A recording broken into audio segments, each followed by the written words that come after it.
Le soja est-il bon pour notre santé? Les végétariens le connaissent bien, puisque cette plante est souvent utilisée comme alternative à la viande. Mais ce qu'on sait moins, c'est qu'on en trouve un peu partout, dans plein d'aliments. Pas besoin de manger du tofu, des steaks de soja ou des crèmes végétales pour en ingérer. Bonsoir Julie Lotz. Bonsoir. Vous avez mené une enquête extrêmement fouillée sur cette plante et sur les conséquences de cette plante sur la santé. Votre livre s'intitule Planète Soja, une enquête mondiale sur les dangers de ce faux ami. Ce livre complète d'ailleurs un documentaire que vous avez réalisé pour France 5. Premier enseignement assez stupéfiant quand on vous lit. On se rend compte qu'on mange tous du soja très régulièrement sans même le savoir. Comment c'est possible ça, Julie Lotz? Parce que le soja, il ne se trouve pas que dans le tofu, les steaks de soja ou les desserts au soja ou le jus de soja. En fait, le soja, on en trouve aussi, par exemple, dans les steaks de bœuf. Dans la viande. Dans la viande, par exemple, dans un steak de bœuf pour hamburger, on peut trouver, il peut être composé de 70% de bœuf et 30% de soja. 30% de soja dans une viande qu'on achète comme telle, pas une viande améliorée, travaillée ou dite avec un peu de soja à l'intérieur. Alors, ça peut être dans des steaks pour hamburger, dans des, par exemple, boules au bœuf, boules au poulet ou à base de veau. En fait, on se rend compte qu'on en trouve effectivement beaucoup, un peu partout. Alors, c'est du soja sous quelle forme qui est ajouté à cette viande? C'est du soja qu'on appelle protéine de soja texturée. Texturée parce qu'en fait, il a vraiment une texture proche de celle de la viande. Et c'est pour ça, en fait, qu'on peut l'intégrer sans souci et sans qu'on s'en rende vraiment compte. Les industriels mettent même en avant le fait que ça donne une meilleure texture au produit.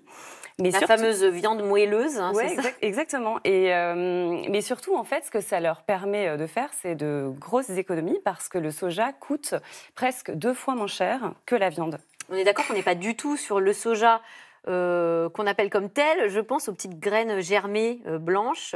C'est pas du tout de ça dont on parle. Pousses de soja, Voilà, c'est ça ce qu'on appelle à tort les pousses de soja. En fait, ça, il ne s'agit pas de soja, en fait.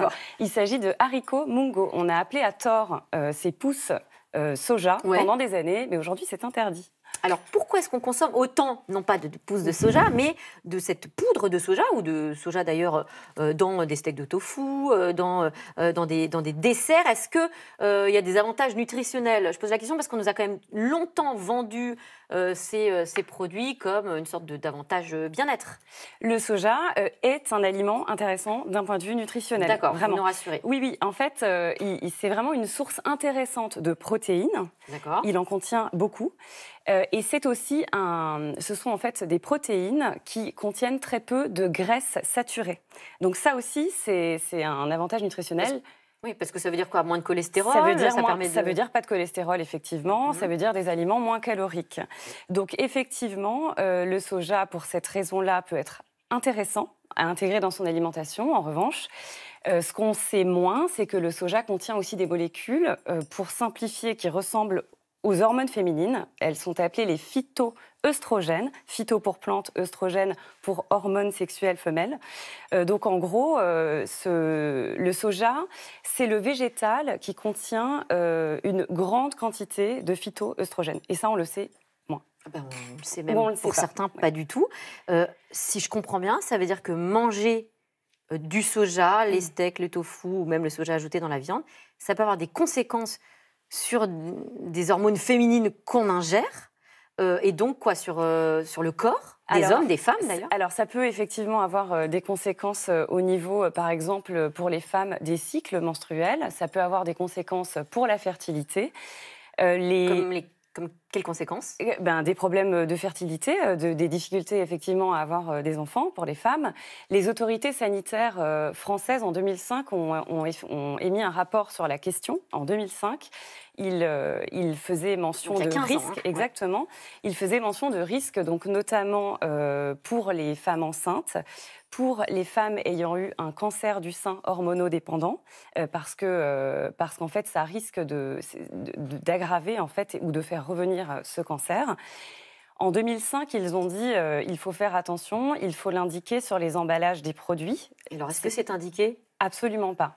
Aujourd'hui, ça fait 3 ans que je suis de près le soja et je regarde très souvent si les industriels en font mention. aucun, pour l'instant, ne fait mention des teneurs en phytoestrogènes dans les aliments.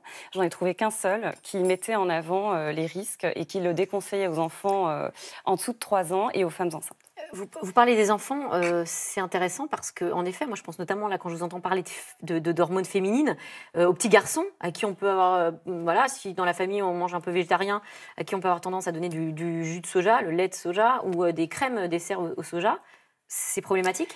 En 2005, les autorités sanitaires françaises ont vraiment en fait recommandé la précaution, justement, enfin notamment pour les enfants en dessous de 3 ans et les petits garçons, effectivement, plusieurs Est-ce spécialistes. qu'on a des doses, des idées de quantité qu'on peut ou pas ingérer? C'est quoi les quantités maximum? Alors, à cause de ces risques, justement, en 2005, les autorités sanitaires françaises avaient recommandé de ne pas consommer plus d'1 milligramme par kilo de phytoestrogènes par kilo de poids corporel. Donc, concrètement, ça veut dire que quand on est un homme qui pèse autour de 80 kilos... Alors, on va regarder justement une infographie qui résume un peu ces poids-là. Donc, pour un homme qui pèse à peu près 80 kilos, ça correspond à un steak de soja et un gros bol de jus de soja. D'accord. Pour une femme qui pèse aux alentours de 60 kilos, ça correspond à un steak de soja et un verre de jus de soja.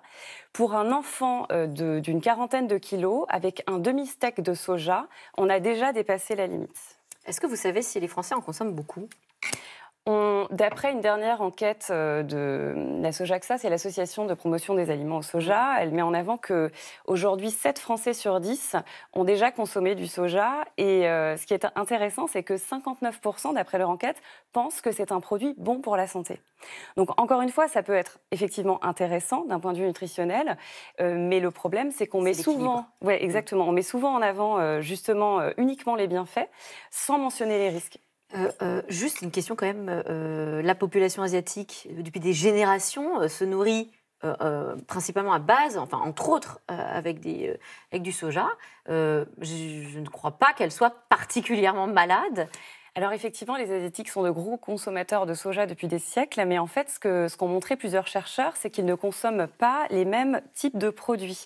Et c'est notamment des produits qui ne sont pas fabriqués de la même manière, des produits qui sont souvent cuits plus longtemps, jusqu'à 4 heures, alors que dans les processus de production industrielle modernes, on cuit le soja quelques minutes seulement. Et en fait, une cuisson longue, ça a été montré récemment, pourrait faire éliminer en fait ces phytoestrogènes. On n'y est pas encore, mais des petits producteurs français ont commencé à le faire. Donc, ce n'est pas encore dans les supermarchés français, mais on peut en trouver dans certaines cantines. Ça pourrait arriver. Ah bah ça peut, il suffit de changer un petit peu le processus de production, ouais. Eh bien, merci. Merci à vous. Eh bien, merci beaucoup. Je rappelle le titre de votre livre pour en savoir plus sur le soja. Planète Soja, une enquête mondiale sur les dangers de ce faux ami.